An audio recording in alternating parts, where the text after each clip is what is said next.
अस्सलाम वालेकुम दोस्तों, welcome to Ayesha beauty net tip. उम्मीद करती हूँ कि आप लोग सब खैरियत से होंगे, खुश होंगे। आज की वीडियो में आपको मैं खुश्क बालों का ज़बरदस्त सा कंडीशनर बनाने का तरीका बताऊंगी, जिससे आप घर पर इस्तेमाल कर सकते हैं। और अगर आपके बाल बहुत ज़्यादा रूखे, फीके और बेरौनक हैं, तो इस छोटी सी टिप से आपके बालों में बहुत नरमी और खूबसूरती, चमक आ जाएगी। बहुत आसानी से आप इस कंडीशनर को घर पे बना सकते हैं। लड़के लड़कियां सभी इस्तेमाल कर सकते हैं। 3 चीज़ें सिर्फ आपको चाहिए, बताते हैं आपको क्या क्या चीज़ें चाहिए। आपको 1 कप दूध चाहिए। अब दूध आप उबला हुआ भी ले सकती हैं, दूध कच्चा भी ले सकती हैं, कोई मसला नहीं है।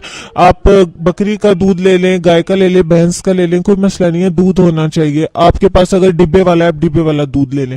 इसमें आपको जैतून का तेल चाहिए 1 चम्मच, और 1 अदद ही आपको बनाना चाहिए। अच्छा, 3 चीजें होगी। अगर आपके बाल छोटे हैं या आप कम बनाना चाहते हैं, तो आप दूध का आधा कप कर लें, तेल का आधा चम्मच कर लें, और बनाना भी हाफ कर लीजिए। तीनों चीजों को हाफ कर लीजिए। कोशिश ये करें कि आप हर दफा इसको फ्रेश बनाएं। आप इसे तकरीबन 1 हफ्ते तक जो है वो बना के रख सकते हैं, फ्रिज में रख लीजिए या बाहर ही रख लीजिए। तो अच्छा, तीनों चीज़ों को अब आपने ब्लेंडर में या ग्राइंडर में डालना है और अच्छी तरह से इसका पेस्ट बना लेना है कि वो कंडीशनर की शक्ल इख्तियार कर ले। हाथ की मदद से थोड़ी सी मेहनत ज्यादा है, अगर आप बना सकते हैं हाथ से तो हाथ से बना लें, कोई मसला नहीं है। अब आपने इसको अप्लाई कैसे करना है, बालों को नीम गर्म पानी के साथ आपने गीला कर लेना है। उसके बाद टॉवल से इसको थोड़ा सा खुश्क करिए, जब पानी ना उसमें से निकल रहा हो बालों में से।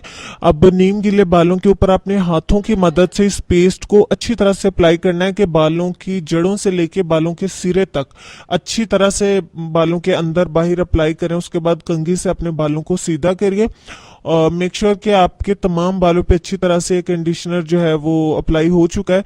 इसके बाद हेयर कैप मिलती है बाजार से, प्लास्टिक की होती है, आप उससे बालों को ढांप लें, या आप रेशमी कपड़े से जो है वो अपने सर को ढांप लीजिए अच्छी तरह से।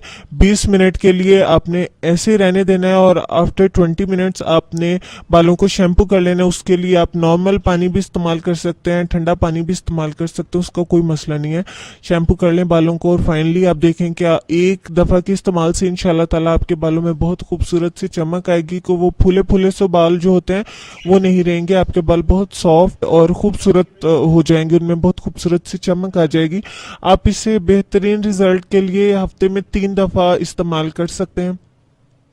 1 हफ्ते का आप बना के रख लें। अब इतनी मिकदार में ये आपका कितने दिन चलता है, ये डिपेंड करता है कि आपके बालों की लेंथ कितनी है। ये मैंने जो 1 कप वाला बताया है, इसे आप 2 दफा जो है वो अप्लाई कर सकते हैं। अगर आप उससे 1.5 कप कर लीजिए तो आप हफ्ते में 3 से 4 दफा उसे आसानी से बालों पे अप्लाई कर सकते हैं। इसके साथ आप लोगों से मेरी रिक्वेस्ट है कि प्लीज जिन्होंने चैनल को सब्सक्राइब नहीं किया वो चैनल को सब्सक्राइब कर लें, ताकि आप अच्छी अच्छी वीडियोस देख सकें। और जिन्होंने चैनल को सब्सक्राइब किया मैं उनका बहुत सारा शुक्रिया अदा करूंगी। और मुझे प्लीज़ अपनी दुआ में ज़रूर याद रखिएगा। अपना और अपने पेरेंट्स का ढेर सारा ख्याल रखिएगा, अपनी सेहत का ख्याल रखिएगा। इंशाल्लाह ताला नई वीडियो में फिर ज़बरदस्त सी टिप आप लोगों के लिए लेके आऊँगी। तब तक के लिए मुझे इजाज़त दीजिए। अल्लाह हाफिज़।